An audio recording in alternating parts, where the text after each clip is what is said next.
What's up, family, and welcome to Cooking with Adam B. I'm Adam B, and boy, do we have a treat for you on today. The star of the show today is lobster. So we're going to make a spinach and cheese ravioli with a lobster bisque sauce that'll knock your socks off. And then we're going to make this delicious olive garlic cheese bread. And I'm telling you, man, this thing is off the chain. Now, everything here is gluten-free, but you wouldn't know unless I told you. So let's go ahead and jump right into the prep work and the ingredients. Now, all the ingredients are in the description. If you need to push pause for whatever reason to stop the video, feel free. This dish in total takes about an hour to make, but I'm not going to take an hour of your time. I want to get through this video as quickly as possible so you can start making it for yourself. Now, I must admit, I cheated a little bit because I prepped right before I really got into cooking. My son was up and he had some seafood allergies, so I really couldn't go in. Well, he has a bunch of allergies, but I couldn't really go in the way I needed to for prep work. But I went ahead and took a bunch of fresh organic parsley and about a half of a bunch of green onions or scallions. Wherever you're from, you might call it something different. And then I put it on a paper plate so that I could use it for both the lobster bisque and the bread.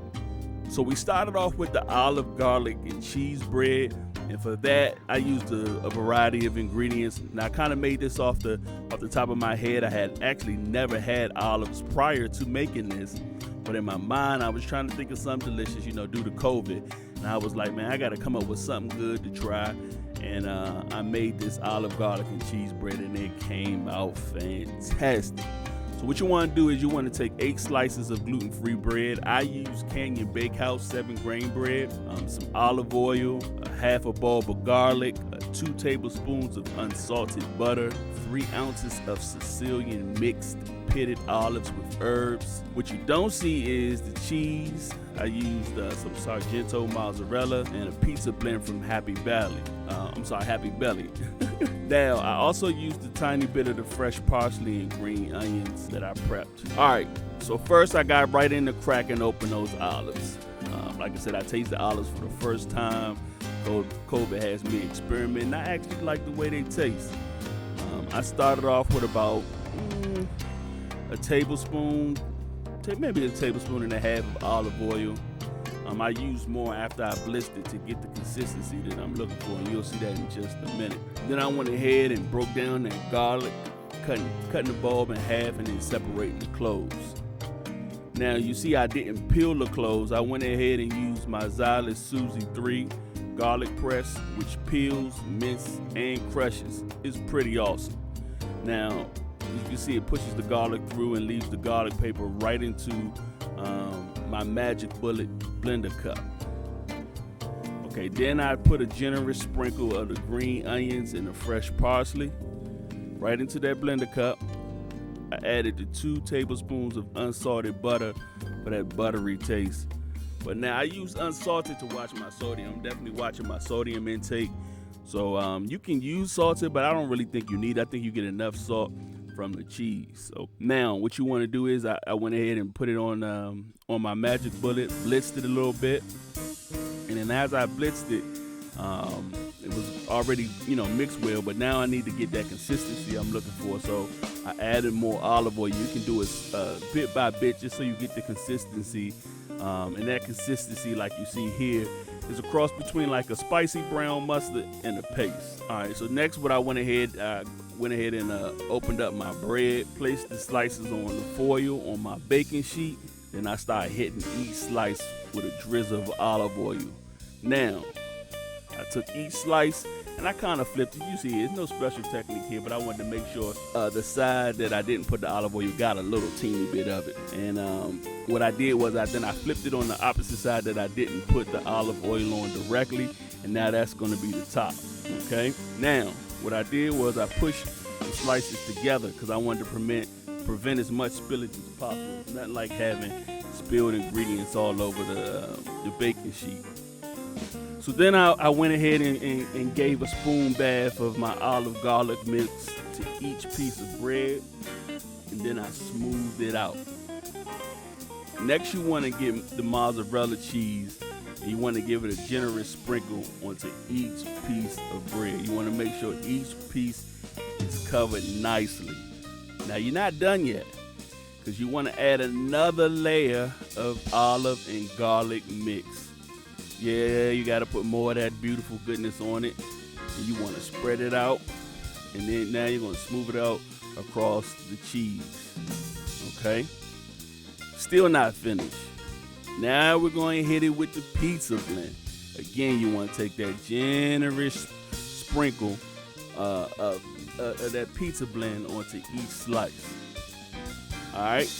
Now, you're going to sprinkle some of my favorite seasoning. This is my secret weapon sometimes, man. It's that good old Herbs de Provence. I love this stuff. And finally, you want to hit it with some fresh cracked black pepper. All right. So, I'm telling you guys, this thing is built up right, and you have no idea how delicious this is about to be.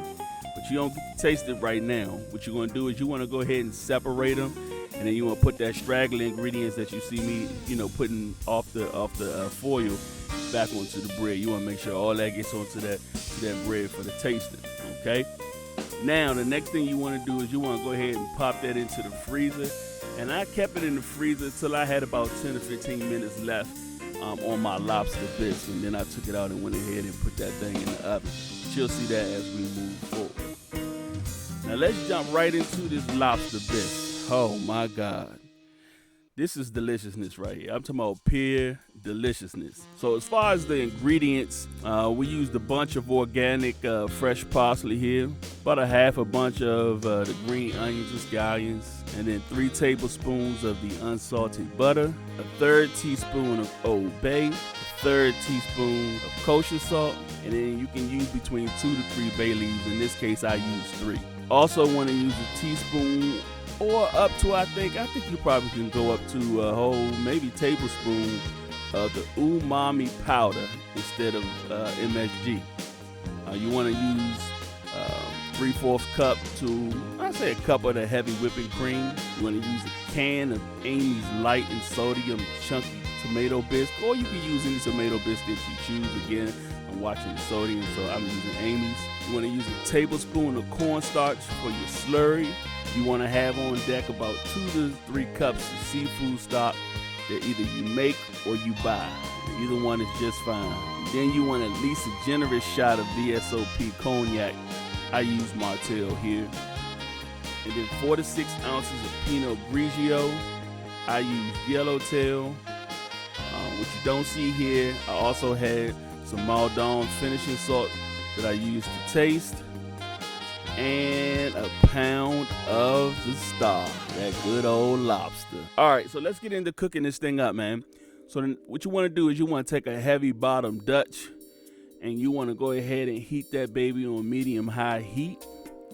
And off to the side, I went ahead and put my kosher salt, my Old Bay, and my umami powder into this condiments dish, and went ahead and mixed it together. You don't have to mix it, but hey, I did it just so I could put it all in one dish. Now, if I'm moving too fast, don't forget you can always hit pause, you can rewind, and you can do whatever you need to do to make sure you get the full experience of this. This is not a complex dish. It's actually fun, and I'm telling you, you can have a gourmet dish here at home. All right, so what I did was I went ahead and dropped that butter into my hot Dutch.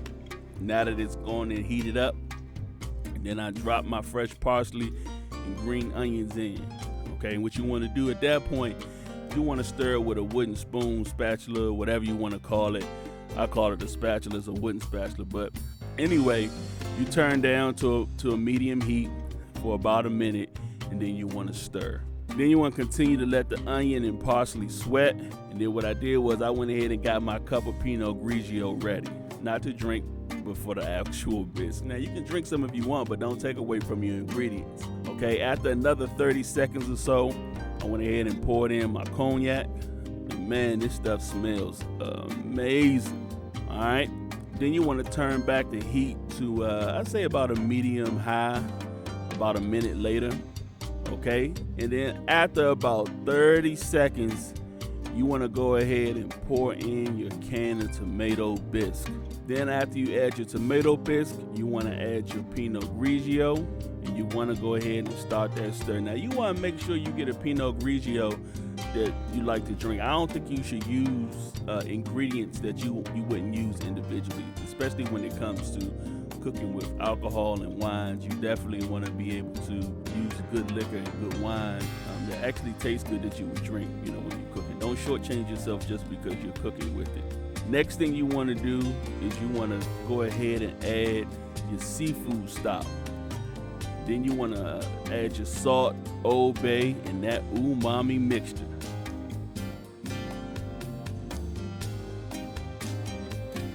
So next what I did, I went ahead and made my slurry, and I used seafood stock instead of water.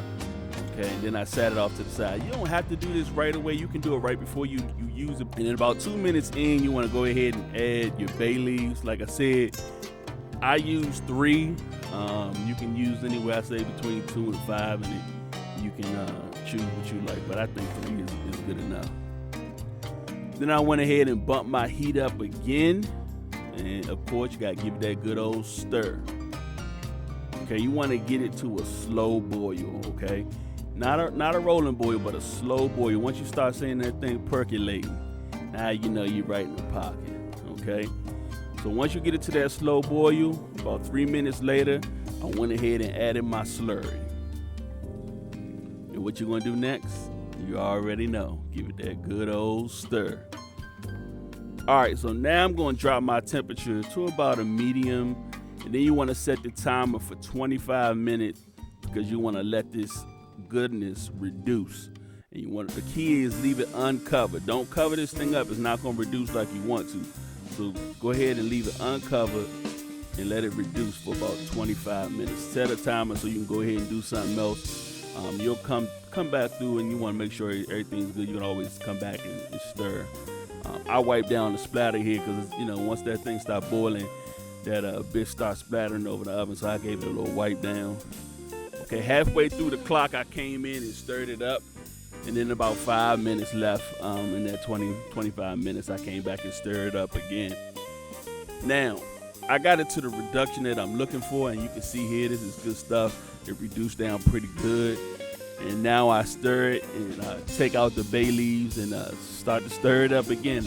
Yeah, I went ahead and fished out those bay leaves and threw them out. They're no good to me now. I already got what I needed out of them. Now you want to do is you want to taste it to make sure it is yummy.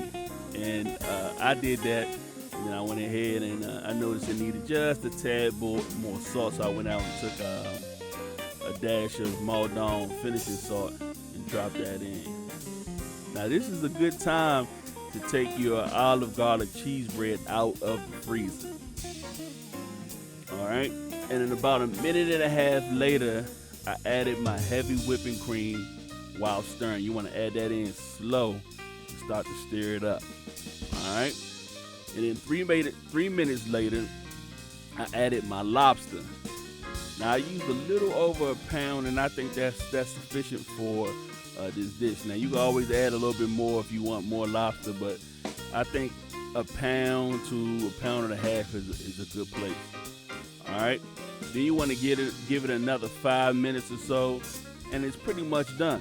I transferred it to a different burner and left it on low heat to keep it warm, so when I'm ready to serve, it'll still be warm and ready to eat. Okay, so next thing you want to do is you want to turn your oven on broil.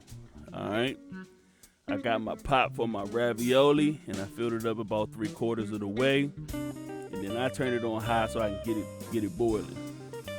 Pop my bread under the broiler, and I let it cook until it was bubbly and golden brown.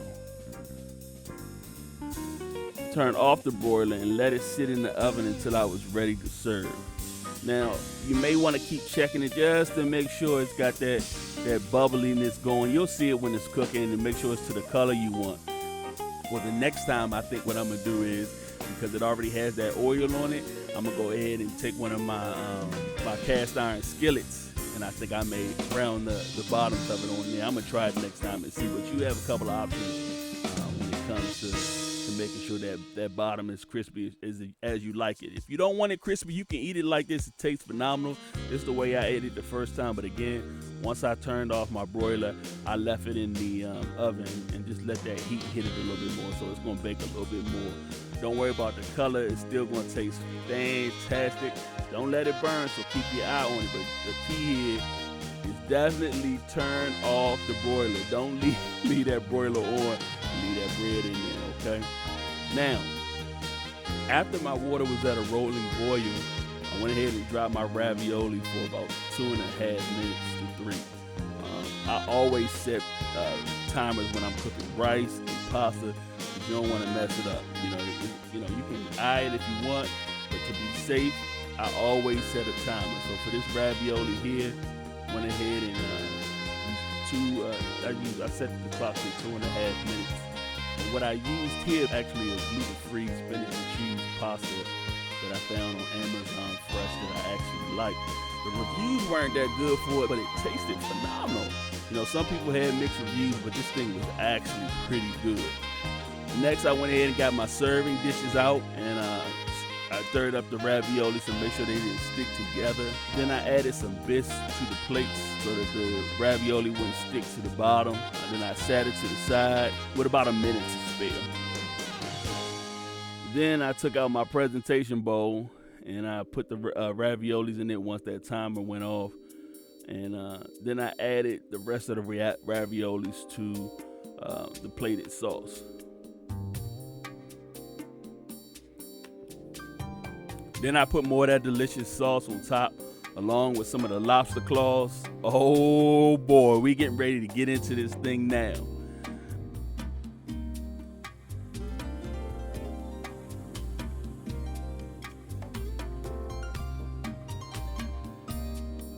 Then I sprinkle some chives on top.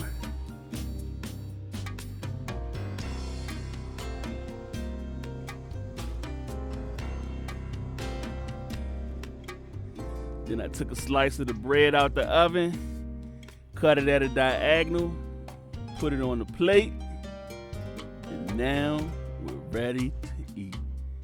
Now you can see here, this is just watching me just, present it a little bit. But, I typically, if I'm not doing this for the camera, I'm not doing all this wiping down. I put it on the bowl or the plate, and we ready to dig in, baby. But now we finished up. I hope you enjoyed this thing. I'm telling you, this thing is off the chain. I hope you were inspired to go out and make your own. And let's eat. Alrighty, folks. That's it. We did it. So look, do this. Make sure you like, comment, and subscribe.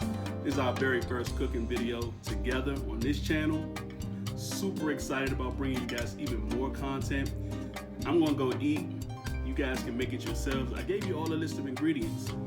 Make sure you definitely hit the notification bell so you stay in touch with me and you'll know whenever my videos are coming out. I appreciate you guys tuning in. Bye for now.